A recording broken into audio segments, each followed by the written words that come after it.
Everyone, welcome to your channel বর্ণমালা। তো আজকে ভারতীয় অর্থনীতি বিষয়ে এমন 20টা প্রশ্নোত্তর নিয়ে চলে এসেছি যা কিনা তোমাদেরকে বিভিন্ন রকম ক্লাসের পরীক্ষায় বা বিভিন্ন ধরনের যে সমস্ত প্রতিযোগিতাগুলো হয় তো সেখানে তোমাদেরকে খুব হেল্প করবে। তো চলো ভিডিওটা শুরু করা যাক। তো আমাদের প্রথম প্রশ্ন যেটা হচ্ছে, ভারতের কেন্দ্রীয় ব্যাংক বা রিজার্ভ ব্যাংক অফ ইন্ডিয়া কত সালে প্রতিষ্ঠিত হয়? এটা প্রতিষ্ঠিত হয় কত সালে, তোমরা সবাই ট্রাই করো, আমি উত্তরগুলো পরপর বলে যাব। তো প্রথম অপশন যেটা 1935, এটাই হয়ে যাবে কারেক্ট অ্যান্সার। 1935 সালে ভারতের কেন্দ্রীয় ব্যাংক বা রিজার্ভ ব্যাংক অফ ইন্ডিয়া প্রতিষ্ঠিত হয়। কোশ্চেন নাম্বার 2, ভারতের জিডিপিতে কোন ক্ষেত্রের অবদান সব থেকে বেশি? তো সেটা হচ্ছে আমাদের টেরিটরি বা সার্ভিস সেক্টর, অর্থাৎ সেবা ক্ষেত্র, সেটাই হচ্ছে কারেক্ট অ্যান্সার। কোশ্চেন নাম্বার 3, নীতি আয়োগ কত সালে গঠিত হয়? নীতি আয়োগ, NITI, নীতি আয়োগ, এই টার্মটার সঙ্গে সবাই পরিচিত থাকবে। তো এটা বলেছে কত সালে গঠিত হয়, তো সেটা হচ্ছে আমাদের অপশান সি কারেক্ট, 2015 সালে। 2015 সালে আমাদের নীতি আয়োগ গঠিত হয়েছিল। 4 নম্বর প্রশ্নতে চলে আসি। 4 নম্বর প্রশ্ন যেটা, সেটা হচ্ছে ভারতের পঞ্চবার্ষিকী পরিকল্পনার ধারণাটি কোন দেশ থেকে নেওয়া হয়েছে? তো আমেরিকা, সোভিয়েত ইউনিয়ন, যুক্তরাজ্য, জার্মানি। 4টা অপশনের মধ্যে কোনটা কারেক্ট হবে? Obviously Russia. তো রাশিয়া মানে হচ্ছে সোভিয়েত ইউনিয়ন বা রাশিয়া থেকে কিন্তু আমাদের যে পঞ্চবার্ষিকী পরিকল্পনার বিষয়বস্তু সেগুলো কিন্তু রাশিয়া থেকেই গৃহীত।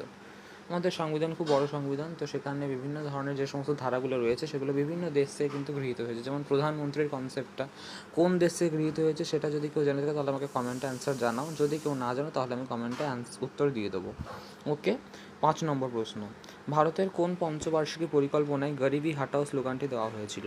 এটা আমাদের অপশন সি কারেক্ট, পঞ্চম পঞ্চবার্ষিকী পরিকল্পনায় এই স্লোগানটা দেওয়া হয়েছিল, গরিবি হাটাও।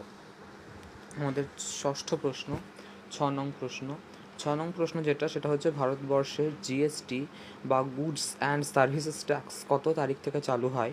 তো সেটা আমাদের যেটা রাইট অ্যান্সার সেটা হয়ে যাবে আমাদের 2017 সাল। 2017 সালে কোনটা, 1 এপ্রিল না 1 জুলাই? এখানে সবার কিন্তু খুব কনফিউশনে পড়ে সবাই। তো এখানে যেটা কারেক্ট হবে সেটা হচ্ছে 1 জুলাই 2017 সাল, 1 জুলাই 2017 সাল। 7 নং কোশ্চেন, ভারতের নতুন অর্থনৈতিক নীতি বা নিউ ইকোনমিক পলিসি, এখানে এটা অ্যাভয়েড করো, এটা জাস্ট একটা মিস্টেক হয়েছে, টাইপিং মিস্টেক। তো এটা আমাদের গঠিত কত সালে হয়েছিল? সেটা 1991 সাল। 1991 সালে কিন্তু আমাদের অর্থনৈতিক নীতি প্রবর্তিত হয়।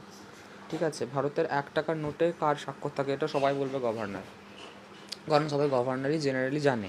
বাট 1 টাকার নোটে সবাই মনে রাখবে, 1 টাকার নোটে অর্থ সচিবের সই থাকে, ফাইন্যান্স সেক্রেটারির সই থাকে আমাদের 1 টাকার নোটে। ওকে। নেক্সট 9 নম্বর প্রশ্ন। 9 নম্বর প্রশ্ন যেটা, ভারতের গ্রিন রেভলিউশন মূলত কোন ফসলের ক্ষেত্রে সবচেয়ে বেশি কার্যকর হয়েছে?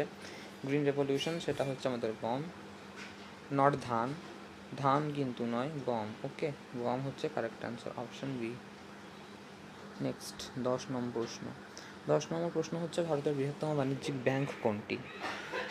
হ্যাঁ, তো এটা আমাদের খুব এটা অ্যাকচুয়ালি কমন সেন্সেরই কোশ্চেন। তো SBI আমাদের হচ্ছে সব থেকে বৃহত্তম কমার্শিয়াল ব্যাংক, SBI। ওকে, SBI খুব বৃহত্তম ব্যাংক সব থেকে। আচ্ছা, মানব উন্নয়ন সূচক বা HDI প্রথম কত সালে প্রকাশিত হয়েছিল? প্রথম কত সালে প্রকাশ পায়? 1990 সাল, অপশান সি কারেক্ট। নেক্সট 12 প্রশ্ন হচ্ছে, ভারতের যেটা ইনফ্লেশন অফ কয়েন্স বা মুদ্রাস্ফীতি পরিমাপের জন্য বর্তমানে প্রধান সূচক কোনটি? প্রধান সূচক যেটা, সেটা হচ্ছে আমাদের CPI বা কাস্টমার প্রাইস ইন্ডেক্স, সবাই মনে রাখবে। নেক্সট 13 প্রশ্ন, কোন কমিটি ভারতে কর সংস্কারের সাথে যুক্ত ছিল? এটা আমাদের চেলাইয়া কমিটি, এটা তো ইতিহাসেও রয়েছে বোধহয়। ভারতের মিশ্র অর্থনীতি কথাটির অর্থ কী? মিক্সড ইকোনমি, সেটা অবশ্যই সরকারি বেসরকারি ক্ষেত্রে একত্রে সহাবস্থান, এটা হচ্ছে আমাদের ভারতের মিক্সড ইকোনমি। ভারতের জাতীয় আয় প্রথম কে গণনা করেছিলেন? ভারতের জাতীয় আয় প্রথম গণনা করেন হচ্ছে দাদাভাই নৌরোজি। ওকে, দাদাভাই নৌরোজি প্রথম গণনা করেন। বম্বে স্টক এক্সচেঞ্জ কত সালে প্রতিষ্ঠিত হয়, যা এশিয়ার সবচেয়ে পুরনো স্টক এক্সচেঞ্জ? 16 নং কোশ্চেন যেটা হচ্ছে অপশান বি, 1875 সালে কিন্তু প্রথম স্টক এক্সচেঞ্জ গঠিত হয়। নেক্সট হচ্ছে 17 নং প্রশ্ন, নাবার্ড কোন ধরনের উন্নয়নের জন্য একটি শীর্ষস্থানীয় ব্যাংক? নাবার্ড, সেটা হচ্ছে 17 নং কোশ্চেনের যেটা রাইট অ্যান্সার, যেটা হচ্ছে কৃষি ও গ্রামীণ উন্নয়ন। নেক্সট হচ্ছে 18 নং প্রশ্ন, ভারতের কোন রাজ্যে মাথাপিছু আয়ের দিক থেকে শীর্ষে রয়েছে? ভারতের কোন রাজ্য মাথাপিছু আয়ের দিক থেকে শীর্ষে রয়েছে? মাথাপিছু আয়ের দিক থেকে শীর্ষ রাজ্য হচ্ছে আমাদের গোয়া। ওকে, গোয়া কিন্তু যেটা পপুলেশন সেটা হচ্ছে খুব কম, পপুলেশন কিন্তু খুব কম গোয়ার, ঠিক আছে, গোয়ার পপুলেশন হচ্ছে কম। ওকে, গোয়ার পপুলেশন কিন্তু হচ্ছে কম। ওকে, নেক্সট 19 নম্বর কোশ্চেন, যেটা হচ্ছে মেক ইন ইন্ডিয়া কর্মসূচি কত সালে শুরু হয়েছিল? মেক ইন ইন্ডিয়ার কর্মসূচি শুরু হয়েছিল হচ্ছে 2014 সাল। 2014, এটা একটু গোলাই, এটা তোমরা একটু মনে রাখার চেষ্টা করো। 2014 সালে কিন্তু মেক ইন ইন্ডিয়া কর্মসূচিটা সেটা কিন্তু শুরু হয়েছিল। নেক্সট কোশ্চেন, যেটা হচ্ছে ভারতের প্রথমবার কত সালে 14টি প্রধান বাণিজ্যিক ব্যাংকের জাতীয়করণ বা ন্যাশনালাইজেশন করা হয়েছে? 1969 সাল, সেটা হয়ে যাবে আমাদের কারেক্ট আনসার। তো আশা করি ভিডিওটা তোমাদের সকলের ভালো লাগলো। এই রকমের ভিডিও আরও পেতে কিন্তু চ্যানেলটার সঙ্গে জুড়ে থেকো, এবং আমি আরও পরবর্তী ক্ষেত্রে বিভিন্ন ধরনের কুইজ বা প্রশ্নোত্তর নিয়ে চলে আসবো। আশা করি ভিডিওটা ভালো লাগলো।